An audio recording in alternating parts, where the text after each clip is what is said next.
Welcome in to another edition of the JMU Sports News Podcast. I am Bennett Conlon, joined by Jack Fitzpatrick.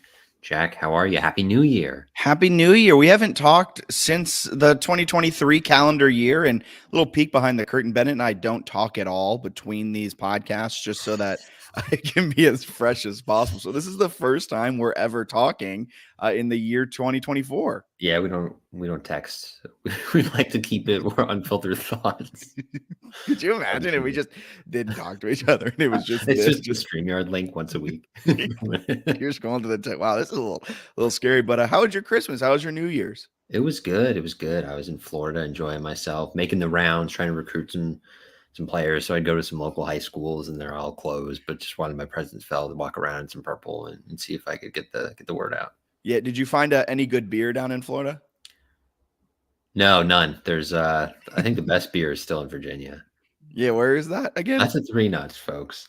And eyes are going to stay open today. But on Mondays, 3 Nuts, they have Minuteman Mondays, which is a deal, right? It's an absolute steal. And I believe they're $3, if I'm not mistaken.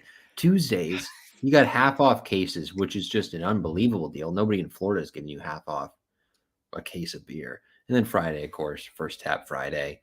Pretty exciting stuff there. They should start doing those for Saturdays, First Tap Saturday, when you play App State in men's basketball games, just for us. But I guess they do them on Fridays, which is cool as well. Yeah, January 13th. We won't get there for First Tap Friday, but we might be able to get over there on a Saturday to get a couple pregame. Second Tap Saturday.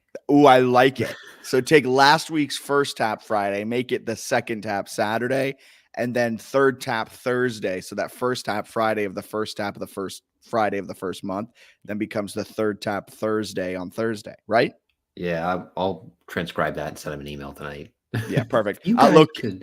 Locations in Harrisonburg, the Valley Collab House, our favorite brewery in all of Harrisonburg. Also locations in Roanoke, Richmond, Virginia Beach, and their new location in Nelson County. If you're a bourbon lover like myself, they also have a delicious new bourbon that you can buy, I believe, at all locations except the Valley Collab House. Oh, and Charlottesville, location in Charlottesville. But it is a delicious bourbon. I tried it at the Richmond location. Need to get back over there to buy it. But it is absolutely delightful. And with the NFL playoffs right around the corner and the NBA season in full swing and Bennett Conlon frozen on our screens, BetOnline has you covered with all of the up-to-the-second odds, news, and scores. With additional odds, lines, trends, and info on both desktop and mobile. You can access the world's best wagering information at any time. Head to betonline.ag, head to their website today and get in on the action and see every single updated odd. Remember to use promo code BELIEVE, that's promo code BLEAV, to receive your 50% welcome bonus on your first deposit. BetOnline, where the game starts. And where the game's starting for me, I'm taking Washington to beat Michigan in the national championship. I love Michael Penix, big Penix energy, and that's what I'm going there. And Bennett has left us. He's a black screen. This is very unfortunate because we were about to dive right on into this one, breaking down JMU's big time win over Texas State. They took down the Bobcats 82-65. But I think the biggest story coming out of that game, in my opinion, and we'll get Bennett's opinion on it in a little bit when he eventually joins us back, is the fact that TJ Bickerstaff coming out of that one earned Sun Belt Player of the Year. And I really think that TJ Bickerstaff is putting together an early candidacy for Sun Belt Player of the Year. I think at this point that he has done enough to be the midway season, midpoint player of the year in the Sun Belt. He is absolutely dominating all of the competition. And Daniel Merriman, he's telling us Christopher Williams, he wants that ad. I was trying to do a little something special with it and drop it in the middle of the podcast, but because we're still waiting on Bennett, I will drop the Christopher William Jewelers ad right here, right now, so that he can get his luxurious and laid back vibes. There's a reason Christopher William Jewelers has been voted Best of Virginia year after year. It's not just one thing that sets us apart. It's everything. It's the selection, extensive and unmatched, with every engagement ring, loose diamond, and fashion jewelry chosen for quality and brilliance. It's the service. From our diamond experts to our master goldsmith, our team shares a passion for what they do, and it shows. It's the atmosphere, both glamorous and laid back. See for yourself why people can't stop talking about Christopher William Jewelers in Harrisonburg and Weir's Cave. Harrisonburg and Weir's Cave, both luxurious and laid back. That's Christopher William Jewelers. And as Bennett's Wi-Fi is fine, I'm getting the live updates now. He's trying to restart. His Wi-Fi is fine. His StreamYard kept going out. So what we record on, he cannot get his access to it. So that's no bueno. But we'll break it down.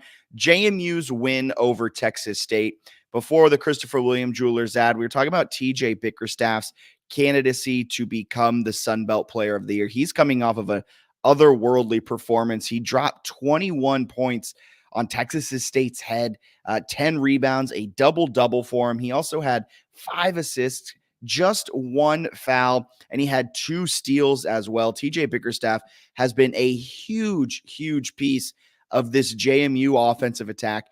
Him and Terrence Edwards have been kind of that 1-2 punch that JMU has been missing out on for a long time. And they are probably the reason, with a little bit of Michael Green sprinkled in there as well, that the Dukes have the nation's longest win streak at 13. Bennett, so nice of you to join us. We're just talking about the Dukes extending their win streak over Texas State. It did feel a little weird being on that end of it because normally I'm the one that cuts out. Yeah, I went out for about 3 minutes there. I went out when you were talking about TJ Bickerstaff. I came back. You were still talking about there was TJ a Christopher William Jewelers ad in there. Okay, pretty cool. But yeah, I mean, great. He's the Sun Belt Player of the Year at this point, right? Him and Edwards are probably your top 2, right? So one of those 2 would be my favorite right now. Those are both of the 2. That I think Terrence Edwards is the only person that would take away votes from Bickerstaff at this point.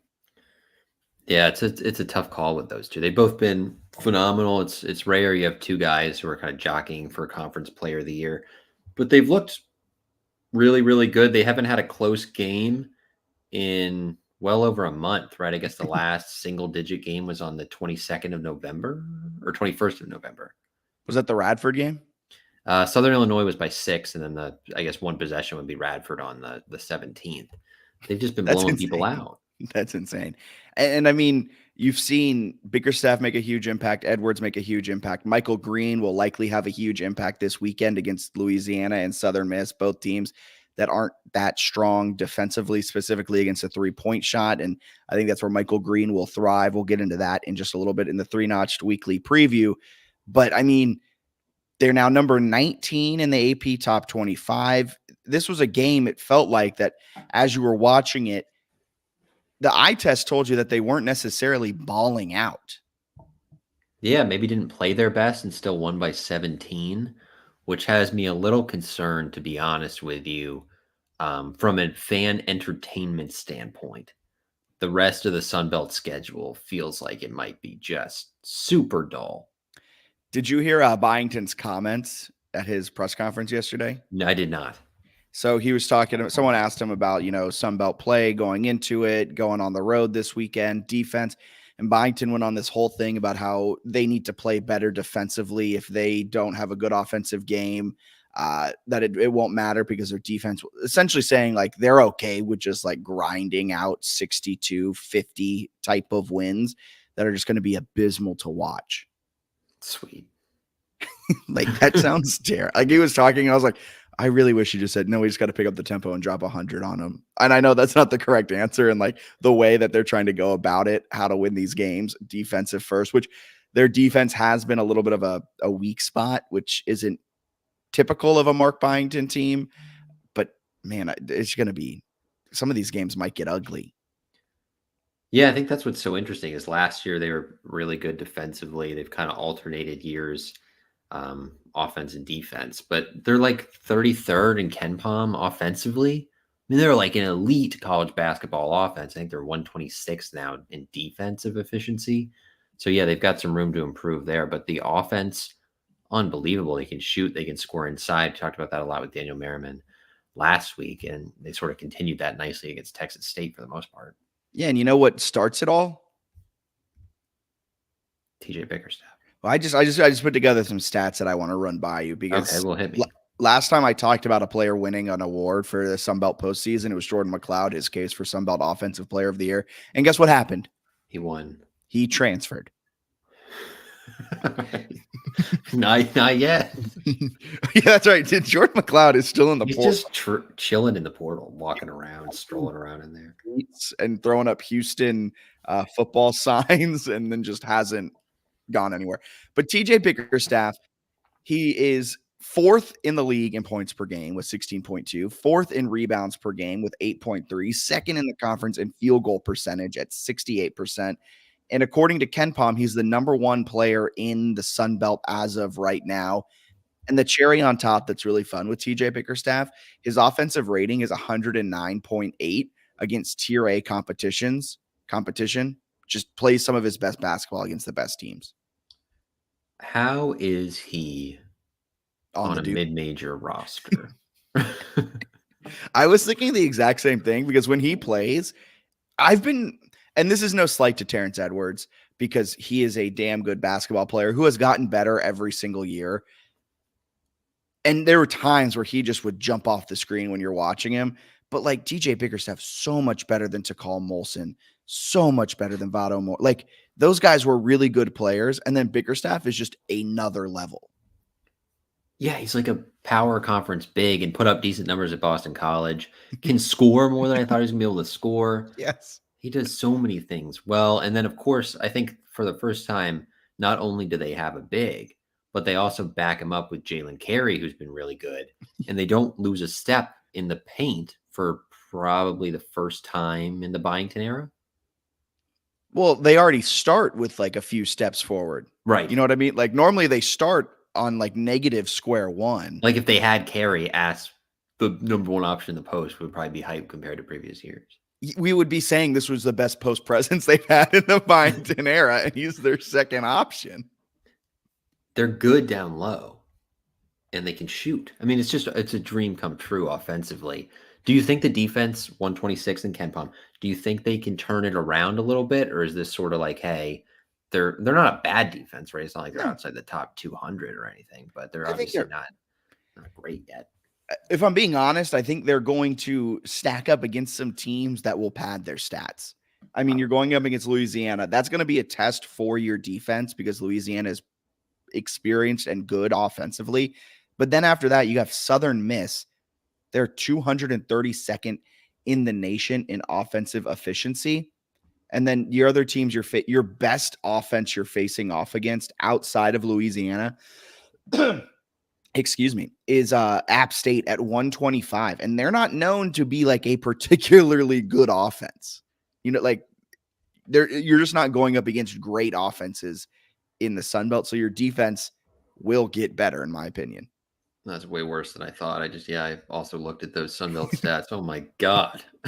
It's ugly. The worst offense is Louisiana Monroe at 317th. That's horrible. It's not a good conference this year. If you're looking at across the nation, last year they were around that like West Coast Conference Ivy League spot around like 11, 12, like the 11th, the 12th best conference overall. They are now the 17th best conference, similar to that of not even the Big West or the SoCon, because they are so much better, similar to the Big South, which, as you note, has teams like Winthrop, Longwood, Michael Christmas, and the Coastal and the CAA. Like they're more similar to the CAA this year than they are the SoCon. Yikes. How do we get on this full tangent about how bad the Sun Belt is at basketball? You know what? There's another topic off the outline that I want to hit on with men's basketball. Okay. You ready for it? Terrence Edwards. I didn't realize how great his growth was year over year. Pretty insane. Like he started his collegiate career with an offensive rating of 90.2. You don't see a lot of guys with an offensive rating in the 90s stick around and like continue to get great minutes. He's rather fascinating, right? Where he came to JMU, was like kind of a spark plug energy guy, and was like, wow, he just can't shoot. Now he's like a 40+% 3-point shooter with a motion that you probably wouldn't teach, but like he makes a lot of threes. He can get to the rim. He can handle the ball and pass, and then he defends well. He's a complete player who should, again, similar to Bickerstaff, and this is sort of the same thing we said about like the football team when they were thriving, like guys that like probably should be on Power 5 rosters, but are not, makes it pretty capable of going through the Sun Belt and winning a lot of games when you have power conference caliber players on a mid-major team. And you could argue kind of like a low major conference this year, right? They don't look very good. Yeah, low major. It's hard to, if you're have to argue that it is a low major. If you're a Sun Belt team, how do you hang within like a bad Sun Belt team? How do you hang within 10? And I don't mean to get ahead of ourselves because we're going to that App State game on the 13th. We are pumped for it. But like, not to get ahead of ourselves, but how does App State hang with them? They don't have a good offense. They have a good defense, but like they faced the Queen's University of Charlotte Royals. They haven't had like a great non-conference schedule either. They faced Auburn at home, which is awesome, and you took them down. But like you got a couple stinkers on there, hyping up your defensive rating. I just am not fully bought into Dusty Kearns and that App State defense that is currently top 65 in KenPom. Yeah, we'll see with them. That it kind of seems like those are the clear two teams. Yeah. But not sure if App State is sort of 1B or just a clear 2. I think they're a clear 2. And they might make me eat my words with like a 20-point win on the 13th. Like there's a good chance Jamie finishes the season with 3 losses. All 3 losses are to App State. Can you imagine if App State ends the undefeated football season in Harrisonburg and ends the undefeated men's basketball season in Harrisonburg? You know they're talking about that though. I'm sure that'd be pretty cool for them. No. And another thing, a real big reason why JMU this year is undefeated and have taken down the likes of, Michigan State and Kent State. Terrence Edwards against tier A opponents, so kind of quad 1, upper quad type of teams, type of games. He has 114 offensive rating. Last year, he had an 84.3 offensive rating in the biggest games of the season. His jump forward can't be understated. He's awesome. He's absolutely phenomenal. They got 2 of the best players in the conference and then a bunch of really good players around him. Maybe even the best player in the conference in Michael Green. I'm not out on him yet. He's good. Not saying like you should be out on Michael Green. Like he is a very good player. Not saying that, like, you know what I mean. I do. Dog. Also, another guy that you kind of watch on the schedule, the roster, and you're like, how is he on a low major team? All of them. Wooden. Baller. Friedel. Streaky, but when he's on, he is one of the best shooters in the Sun Belt. So does he narrow the rotation at some point, do you think, No. Byington? Has he ever? I don't know, but it's like they also haven't played quite as meaningful games as they're about to play. Like what would your dream rotation be? Because I'm not too upset with how this rotation is being played out right now. No, I like their guys in their rotation. I wonder though, like if Quincy Allen gets healthy again, does he start to play a little? Bryant Randleman is basically out of the rotation at this point. Well, I think it's because he doesn't shoot the ball, which is probably good sometimes. But then like Xavier Brown, good player, good spark plug. Sometimes takes some reckless shots, but pretty good player. Like I just don't know if he really tightens it. down the like when you get into like Sun Belt tournament, if you lose, could it end your season kind of stuff? Does he like, hey, I'm going to go with 7? Probably not. That's a good point. Okay. Something to monitor. Right now, the biggest starting 5 he's had, kind of his rotation: Michael Green, Noah Friedel, Terrence Edwards, Julian Wooden, TJ Bickerstaff. Carey off the bench, Raekwon Horton, Xavier Brown, Bryant Randleman a little bit. But yeah, Quincy Allen will be coming back into the fold. Who else is there? I said Jalen Carey. What am I missing? That's pretty much their guys. Right? Roberson. Yeah, he's probably not getting a ton of looks. Horton's better than I thought he was going to be. I thought he'd be a decent piece, but he's like a stud off the bench. Horton here's a 3, baby. He's a monster. He's long. You know what? Gosh, they're good, man. They're really They're good.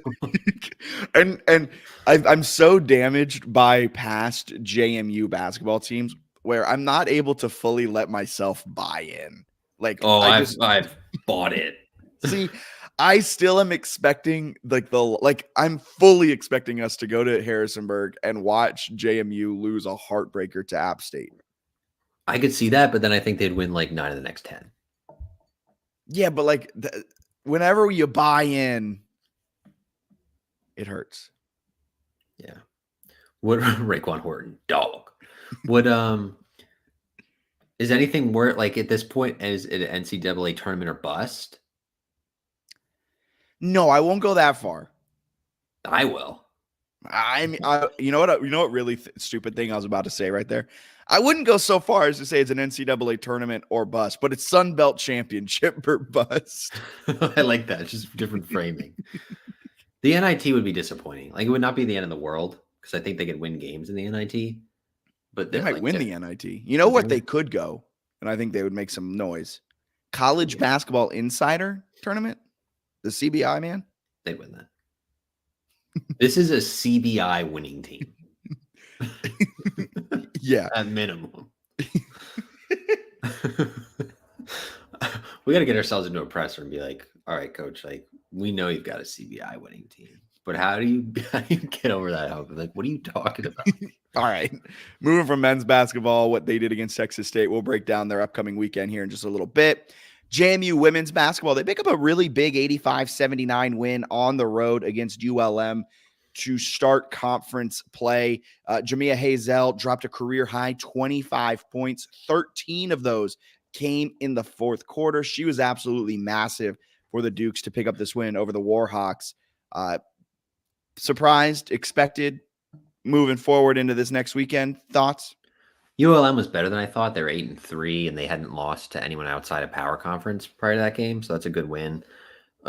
Hazel's performance, I've like conditioned my brain when people take mid-range jumpers to be like, no, like don't. What are you doing? There were so many times when she took mid-range, I'm like, oh, and she just made like all of them. And mid-range, I was like, no, wow. You must have hated watching Sean Livingston for the Warriors. Yeah, exactly. So I was stressed out during this game. One of the few games I've ever seen like a JMU women's basketball team play that like I feel like a lot of the times the last 5 to 10 years, they just grind you. Like great defense, they score when they need to, and they find ways to win. This one was like every time they took the ball up the court in the second half, I thought they were going to score, and they basically did. Incredible offense. The defense was not quite there, but the offense was absolutely phenomenal with Hazel and some others. So shout out to them for having probably the best offensive performance I've seen them have since the Sun Belt Championship last year. So the women's team has scored 70 points or more 7 times this season. They are 7-0 in those games. The tide might be turning where this is more of an offensive team than a defensive team. I like that. That's a good nugget for Coach Owen and the coaches to score more. That was my favorite. Like when you're watching NFL broadcasts and they're like, the Seahawks are 7-0 when Sean Alexander rushes the ball 30 times or more, like not taking into account like anything else. It's just like, okay, well then why don't they just hand it to him for the first 30 plays and they win? I love, when they run for 150 or more yards, it's like, they're probably leading and like burning the clock and it's working. Like, sounds great. Like Jamie's undefeated when scoring 70. Coach O, listen to me. Score 70.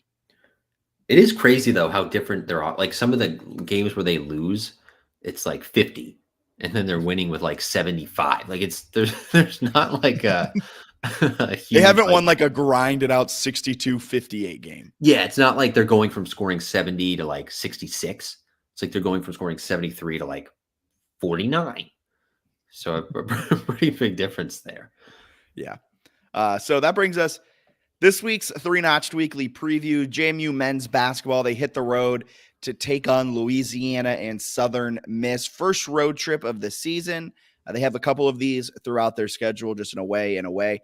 It's a big weekend, though, because this is the first true test for this undefeated team to go on the road in Sunbelt play, albeit against lesser quality opponents. But you could easily drop one of these games. Southern Miss, Hattiesburg, Mississippi, a weird place. The Raging Cajuns, they haven't lost a game at home in 690 days. It's a Raging Cajuns team that's coached by Bob Marlin. Their whole starting five, all of them are juniors, all have an offensive rating of 100 or more. It's an experienced group. It is a deep group. They know what they're doing. Something to watch out for. They're not a good defensive team, like at all. They're allowing a 52% effective field goal percentage, and they allow an offensive rebound on 38% of possessions, the 357th worst mark in the nation. What are you expecting for this first game on Thursday against the Raging Cajuns? Probably the best of the two games this week, I would think. You mentioned that 690 days. Very impressive, and I did not realize that they had that kind of success at home recently. Offensively, like you said, really good. They can shoot it from three. You can force some turnovers on them, especially through steals, which I think will be interesting because JMU does a nice job of that and has during the entire Mark Byington era. So I think there's a chance there, and it seems sort of like a TJ Bickerstaff game. That's what where, yeah, you're looking at one of the worst teams in terms of preventing offensive rebounds. Give me a lot of carry, give me a lot of Bickerstaff. If the Dukes are missing, go clean up the glass, get some second chance points in that one. And then Southern Miss, I was pretty excited about this game coming into the year, and then even recently. They lost by 21 to a Georgia Southern team that was 0-12 previously. Maybe Southern Miss just sucks. Maybe the Andre Curbelo effect isn't a real thing. Where is it? I put a note somewhere. They haven't beat like a top 160 Ken Palm team. Yeah. Okay. So maybe they're just bad. Maybe it'll be interesting. For whatever reason, they're dreadful defensively at guarding like any kind of shot, including threes. But they can create some steals, I guess. It feels like one where JMU could score 100 points. Did you say this about Southern Miss? They can't defend the three to save their lives? Like they're giving up like 40%. Yeah, I think it's like 44% from three, which is amazing that teams are hitting it even like wide open at that clip. And yeah, Andre Curbelo, Donovan Ivory are kind of their two key guys. Curbelo just gets fed the ball every possession. It's going through him, but he's not that great. He's an Illinois transfer. Did you say that already? Illinois transfer, Power 5 guy. Yes. He was supposed to be like this program changing transfer. Came in, head coach Jay Ladner didn't have him to start the season. He's been getting incorporated into this starting rotation, into that rotation overall the last few games. But they're 6-7. They don't look good. They haven't looked good. None of their numbers say that they're good. But I wouldn't be shocked if JMU picks up a big win against Louisiana and then somehow lose to Southern Miss. Ladner has one of the weirder coaching tracks. I don't know if you looked at this. I didn't. Here's his Southern Miss tenure starting in 2020. 9-22, 8-17, 7-26, 25-8, and then 6-7 this year. So like hottest seat you could imagine, I would think. And then like top 100 Ken Palm team last year. I don't know exactly how that works. Maybe they had like a crazy portal class or something, but my God. But then you bring in Andre Curbelo and you're like, okay, we should be able to run it back with some sort of like efficiency. And then you just don't. I don't know how you have a top 100 team and then they kind of laid an egg in the first round of the tournament last year. But gosh, that's very strange. Yeah. So that's this. So what are you expecting? A 2-0 weekend, a 1-1 weekend, or an 0-2 weekend? I think they go 2-0. But I think the Louisiana one has a chance to be pretty tough. I like it. I think they go 2-0 as well, but like the cynic in me thinks it's a 1-1 week with like a loss to Southern Miss after a great win over Louisiana. That'd be tough. That'd be really tough. All right. So where do you want to go from here? Do you want to go into a quick Montpelier Collective segment, or do you want to go into 2023, a year in review? Let's do Montpelier Collective. Okay. Just you start us off. I have to write the lower third. Real quick, nitty gritty, because we had questions. So we talked with Cliff Wood. I feel like people have had questions. So I guess just a basic overview. They obviously have their website that explains how the NIL Collective works. The focus is on retention, is our understanding, right? So keeping players from transferring out, essentially.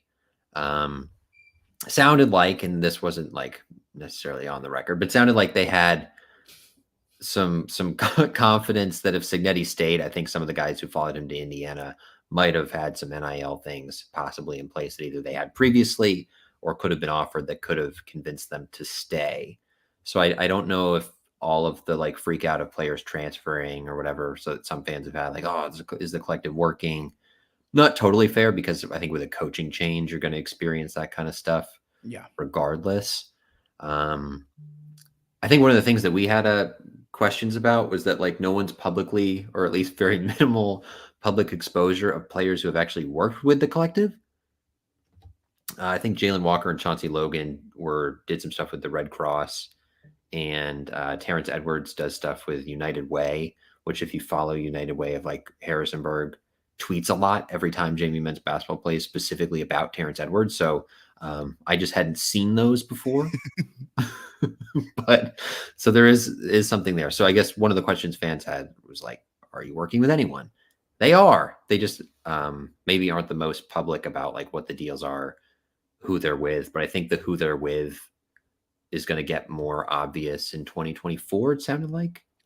Yeah. And it's all community service driven, like you said. So they're teaming up with nonprofits and kind of community service leaders within the Harrisonburg community to pair up these student athletes with these community service organizations within the community.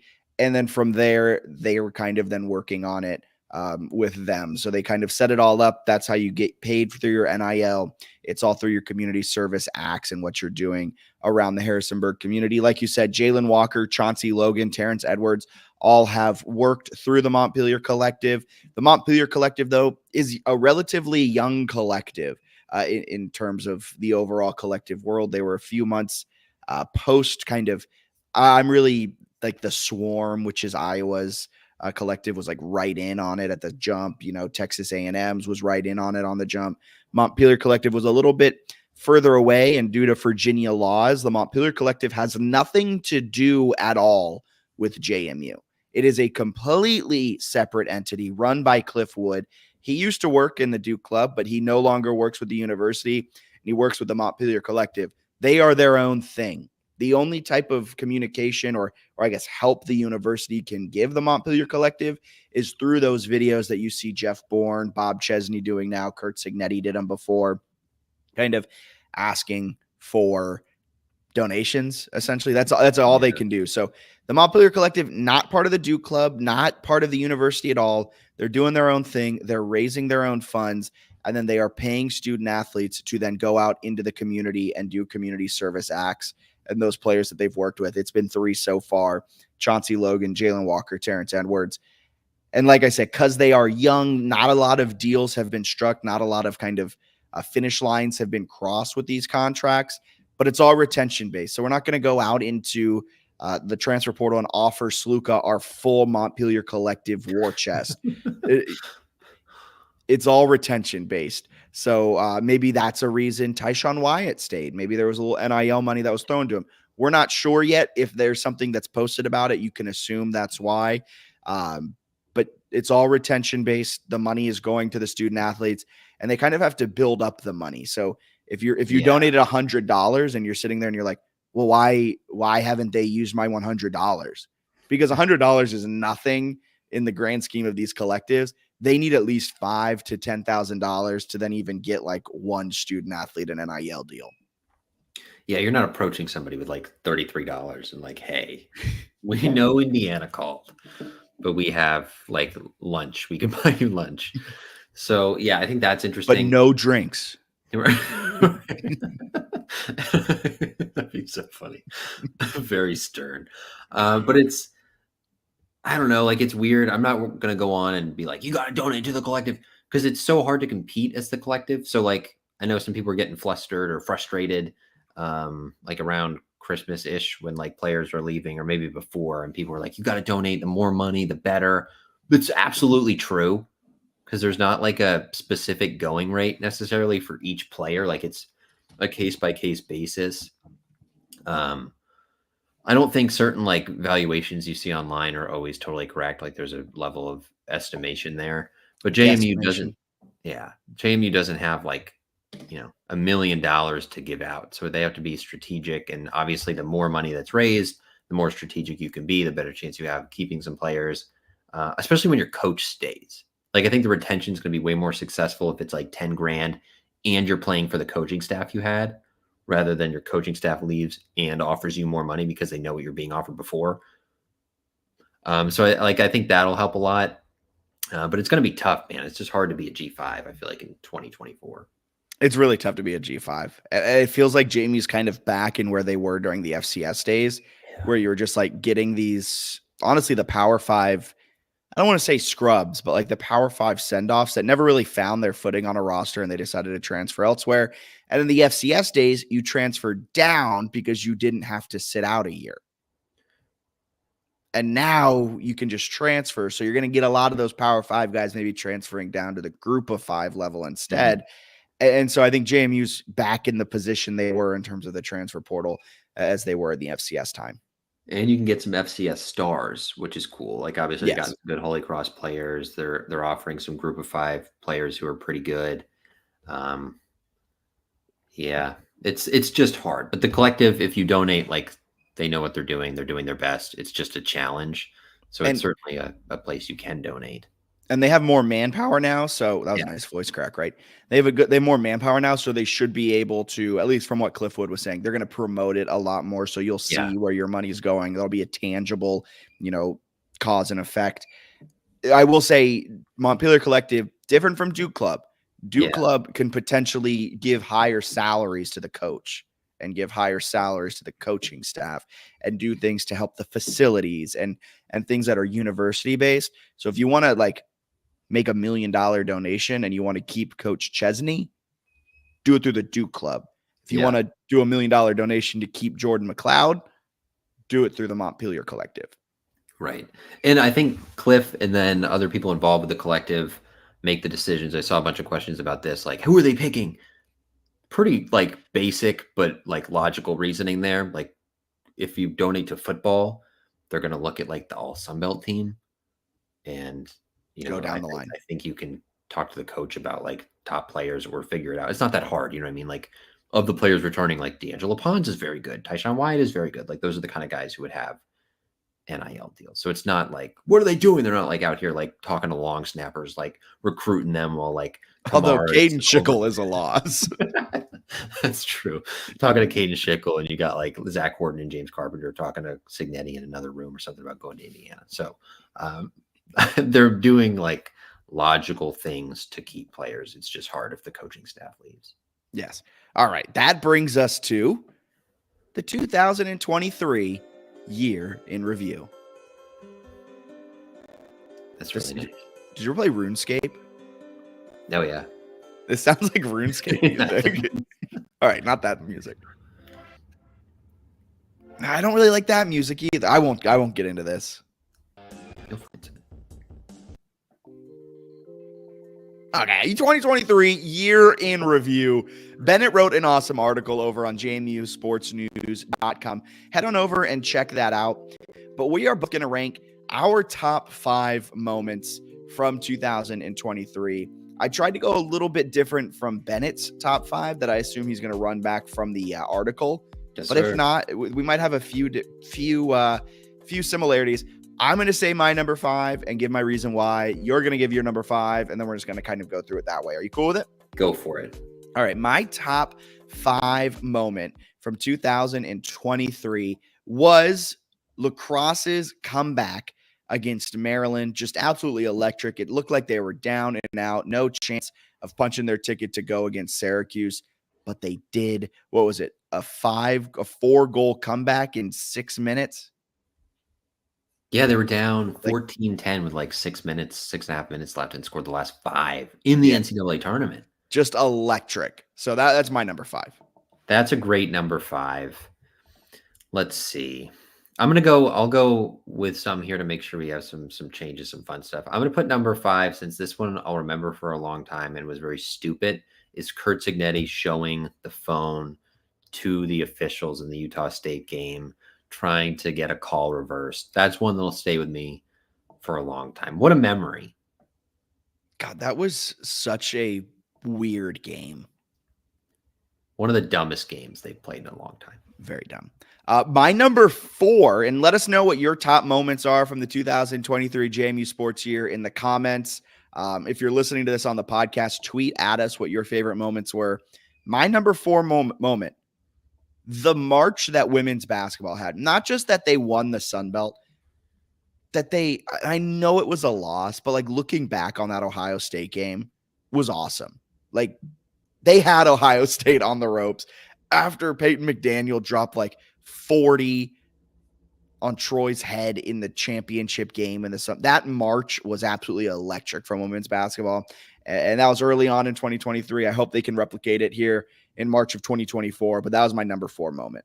That's a great number 4. That was a special run. I'll put men's soccer taking down number 1 UCF here. Final game of the regular season essentially guarantees a spot in the NCAA tournament where they won 2 games.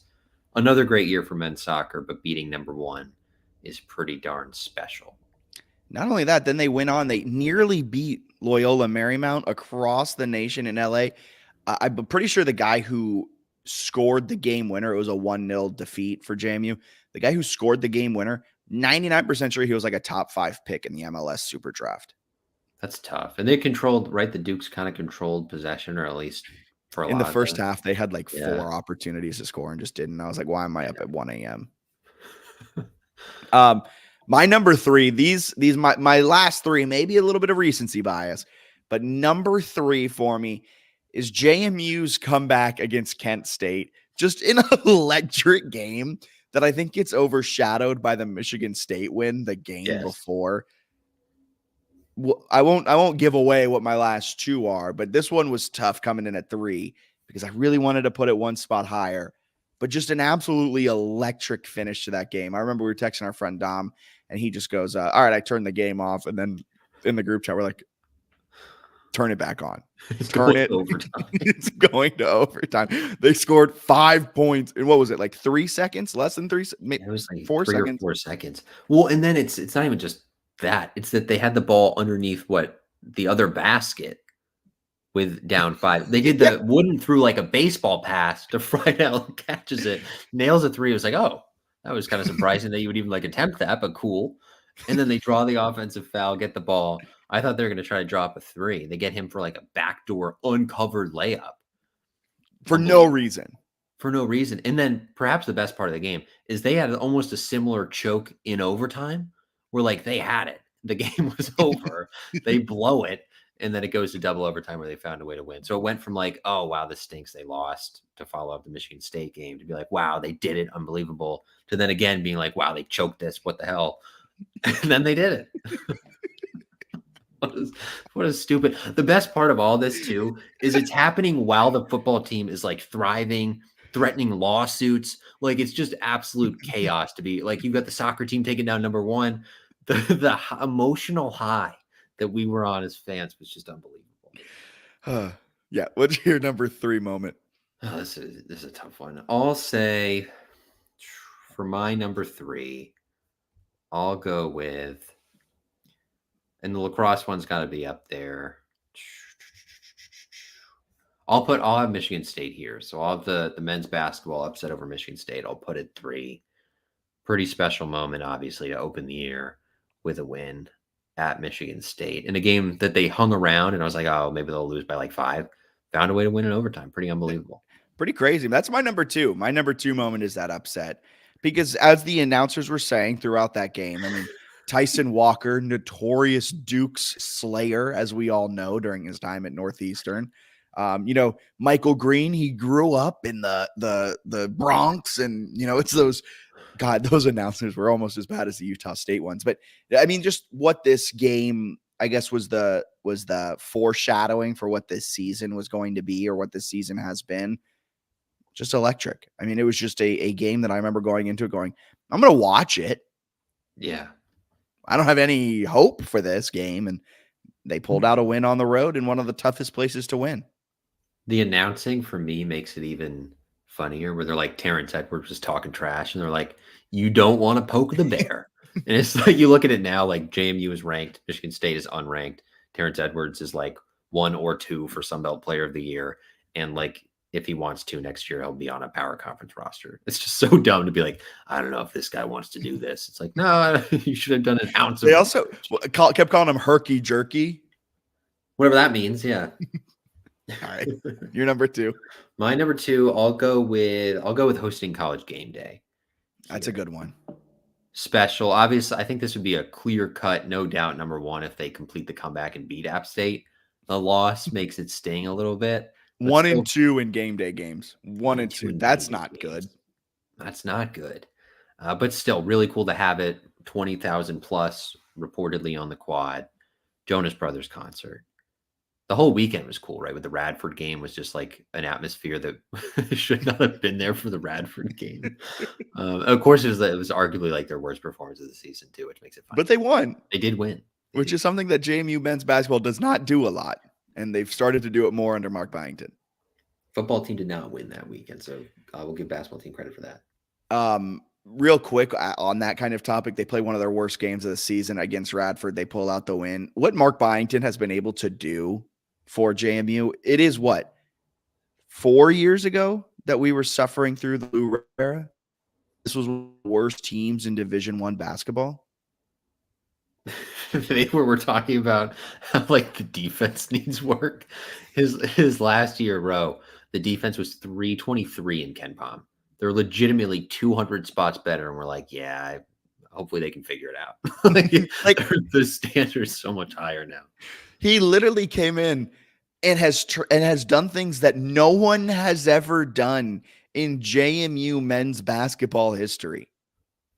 Yeah, Jeff Bourne deserves a nice send off for that one too. Because he also deserves a slap on the wrist for hiring Rowe in the first place. Slap on the wrist, pat him on the back all at the same time. yeah, exactly. A bunch of stuff. But it was like he was okay at Georgia Southern. Like he had some nice teams and they don't have a lot of resources, but he's never been the NIT or NCAA tournament as a head coach.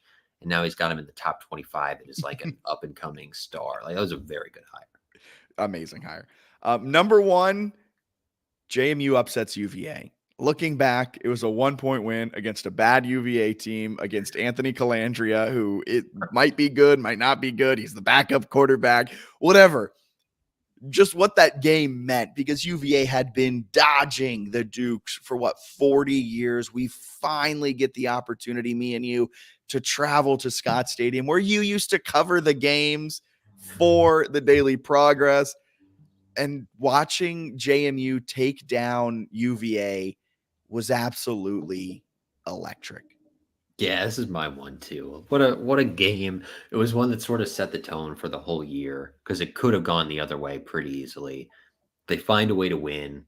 Rain delay. Shout out God. Looking down on Liberty, supposedly, but they lose by 39 in the Fiesta Bowl, whereas JMU gets this nice rain delay. Maybe God wears purple. Maybe. But what a game. Unbelievable win. Jordan McLeod, stuff of legends. It was awesome because I thought they were going to blow them out in the first quarter. And then I thought they were going to get blown out. And then they won by a point. And they also left a dude completely uncovered on 4th and 20. And Calandria missed him. Thank goodness. That was, my heart stopped. That was such bad coverage. If that is Tony Muskett, they are winning. The dude is 5 or 6 yards of separation. Even if you don't hit him in stride, it's a touchdown. Well, and then they go. Why are they playing No over-the-top help. What were the safeties doing? That was a question we asked a lot throughout the season. And then you've got, before that, the go-ahead touchdown. They're going for 2 to go up 3, but a 2-point conversion the other way kills you.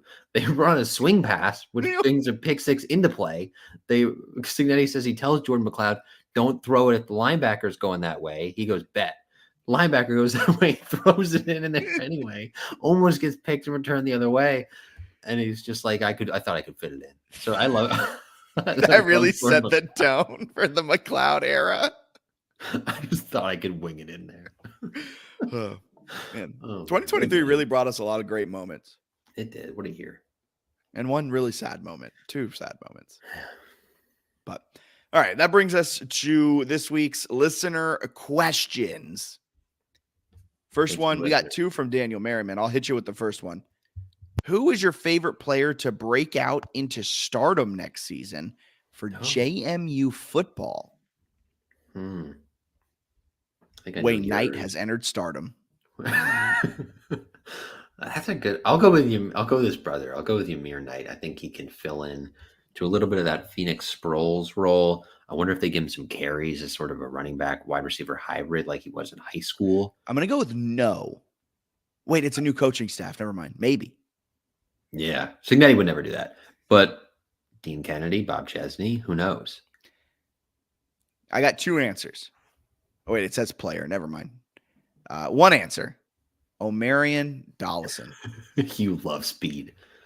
Give me all the speed. I tweeted this like 2-3 weeks ago. I said Omarion Dollison, sleeper to be on the Sun Belt All-Conference team. I think he's got speed. I love what Dean Kennedy brings to this offense. They are weird. They are fun.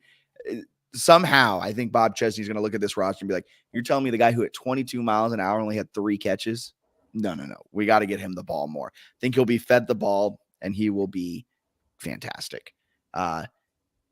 Question number 2, who is the biggest X factor? This is also from Daniel Merriman. Who is the biggest X factor for JMU men's basketball postseason success? Oh, maybe Horton. I'll say Horton. If he's like playing elite off the bench, I feel like that gives him a huge lift. I'm going to go with Julian Wooden. That's a good one. Because we always talk about Wooden. We always bring him up. He is a starter. But when he's on, this offense takes on a whole nother identity because he's a stretch 4 that all of a sudden pulls everyone out. And then it allows Bickerstaff to feast on the interior. It allows Jalen Carey to have space. I think Julian Wooden, if he has a good February and March, the Dukes will be nearly unstoppable. That's fair. Him and Friedel are similar in that way, where like if one of them is like hitting from 3, I don't think they can lose to a Sun Belt. And Friedel, I mean, he leads the league in floor burns. The effort. He's a grinder, man. First in, last out. Coach on the floor. Yeah. This is from Alex 092975 birthday. Now that we are in full swing basketball mode, what is your favorite game of all time in JMU basketball history?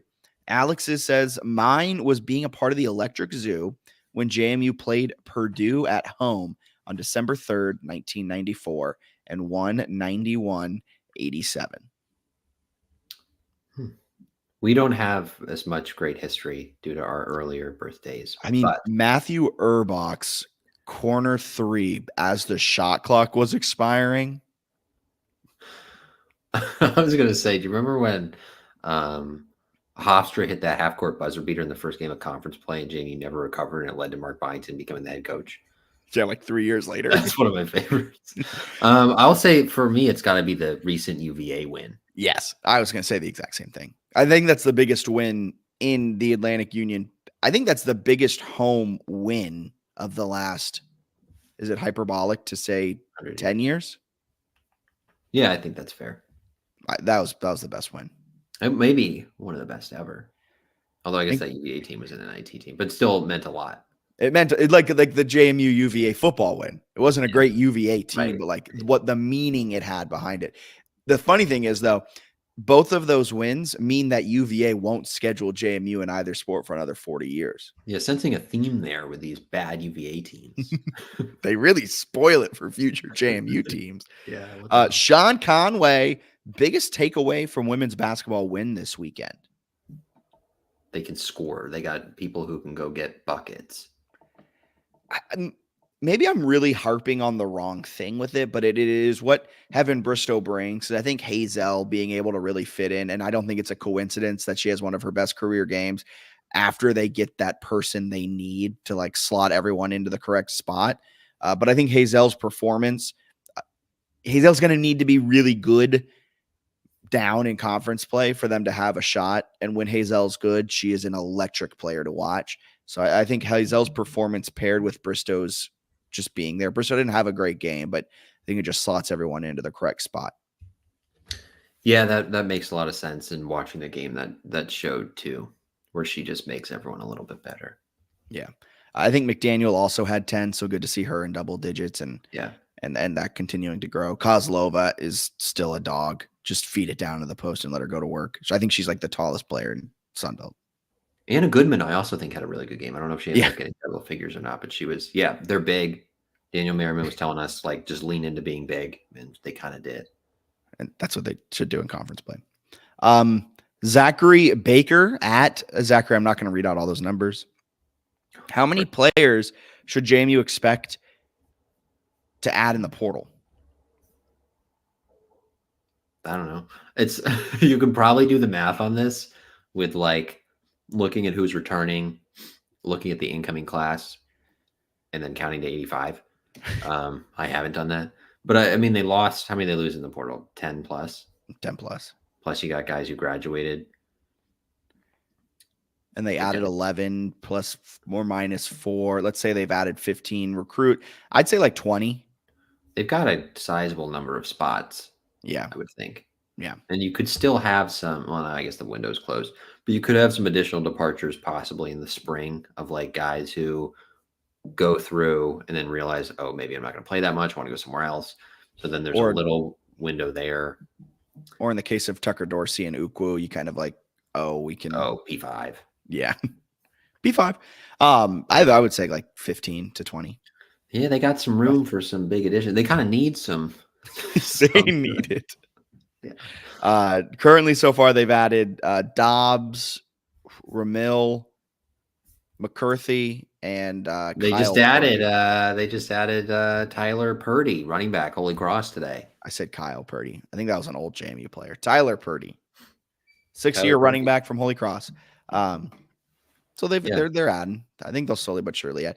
I will say this about the Chesney era. It's early, but man, is he intentional.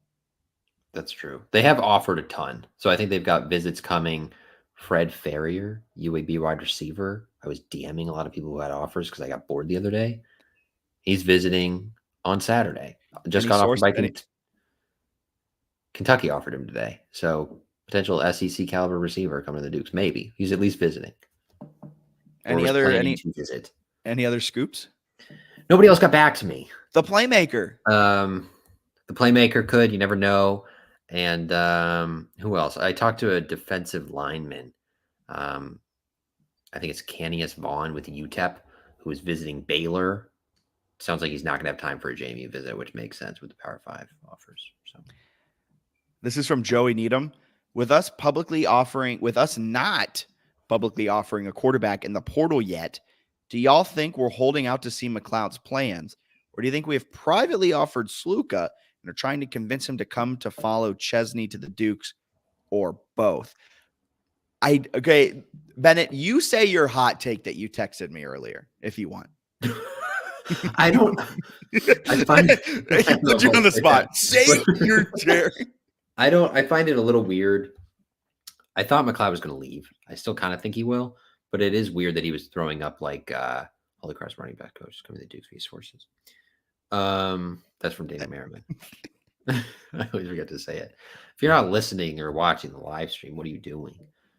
I don't know. I feel like McLeod's going to transfer. He was throwing up the Houston stuff, but it's weird that he hasn't done it in a while. I wonder if there's something there holding it up, whether it's... He's also liked a lot of Houston coaches and fan things. Sometimes stuff gets weird with like credits transferring, stuff like that. Maybe there's something there, maybe there's not. I mean, if he wants to come back, he won Sunbelt Conference Player of the Year. So, like, I assume if he wants to, they would welcome him with open arms. I also am fairly certain they've been in contact with portal guys and just not publicly had that come out. The longer it goes, the more I think Sluka is coming. Are we big? We're on board for Sluka. I am fully on board for Sluka. I think he was in Miami though the other day for what, the Orange Bowl? Was he? What was played in Miami? Yeah. The Orange Bowl? Uh-huh. He was there. But what Who was played that? in The Orange Bowl was Florida State and Georgia. So he's just visiting the campus. Yeah, I think he's just visiting because they just added DJ Uyunglele and Carson Beck is still the Georgia quarterback. But I think Sluka is a real shot to come here. And what you said, Joey, there, do you think that they privately offered Sluka? Yes, I think that there are probably backroom dealings. Is that allowed to be happening right now? Yeah, because he's in the portal, so you can recruit him. I think there's probably backroom dealings going on with Sluka and Chesney, just letting him know that he has a place if he wants to. Like we said with the Montpelier Collective, it all is retention based, though. So any player coming to JMU in the portal is not receiving any money. And Sluka will likely be getting money where he goes. Yeah, that'll be an interesting one because there's some Power Fives that still need to fill some quarterback spots. We'll see. It's going to get interesting here because they'll, I think, want to have either McLeod or a portal player in place probably in the next 10 days. Keep it locked. Keep it locked to our transfer portal tracker. Keep it locked to our website, jmusportsnews.com, and keep it locked to our Twitter at jmusportsnews.com. If you got any scoops, feel free to email us, jmusportsnews@gmail.com. And last one, I don't know that name. Short list of QBs that JMU could or should target in the portal. If you want a short list, I got a really short list for you. McLeod, Sluka. Don't sleep on Albany's Reese Poffenbarger. I'm sorry, Parfenhergerberger? Elite name.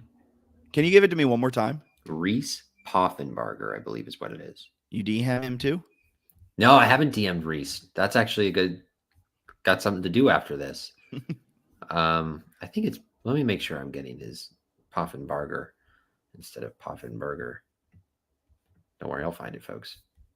This is elite podcasting. Sorry, I forgot that this one was a real conspiracy theory for me, where they hadn't actually offered him publicly, Reese Poffenbarger. But everybody follows him. I think Chesney and Kennedy both follow him on Twitter. If you go through the Twitter follows, great way to kill 15 minutes. Find a coach, go to their following. It's not like it used to be, but you'll still see like a lot of people that they could be offering in the portal. Various position coaches. Like if you're like, oh, I wonder who JMU could look at along the defensive line. Sam Daniels following. Boom. It's fun. So I've been doing that a bit. Some pretty good quarterbacks. Kennedy is kind of going after some quarterbacks and some running backs in his following. So based on his Twitter activity, the Dukes are about to make some offensive moves. Can I go really deep into a rabbit hole before we wrap up here? Yeah. Kennedy has a lot of SEC ties. Okay. Do you think that Jaden Daniels withdraws from the NFL draft and comes to JMU? How funny would that be? I'm a Duke. Everyone's like, what? No, but Luke are like, what? I'm sorry. I had an offer in writing. I am very curious what the holdup is with Jordan McLeod. The other thing, though, is he could be playing his, just waiting it out. Because, like, what if Miami doesn't go with a Sluka type? Miami? From Florida. Yeah. Why couldn't Miami take him? I saw their athletic beat writer was talking Jordan McLeod the other day. Yeah, but Miami's got like that Ja'Cory Brown kid. Well, then why is Sluka at the Orange Bowl? He wasn't watching Miami play. He was watching either Florida State but that's where Miami is. I wasn't thinking. No. I think no. Georgia's not bringing Sluka. Neither is FSU. That's what I was saying. That's what I'm saying. It's a non-starter. Okay. Unless he just like loves big bowl games. Maybe. But that's if you're gonna pick. Maybe he's a Capital One athlete. Maybe. Who knows? Maybe he has the Venture X card. Well, this has been the JMU Sports News podcast presented by Bet Online. You can keep up to date with everything happening in the transfer portal, who JMU has offered, who has accepted the JMU offers over at jmusportsnews.com. And you can follow us on Twitter, Instagram, Facebook, YouTube, JMU Sports News across everything. If you haven't already, we please ask that you like, subscribe, leave a comment, leave a review wherever you may be listening. For Bennett Conlon, my name's Jack Fitzpatrick. You guys have a wonderful rest of your day. See ya.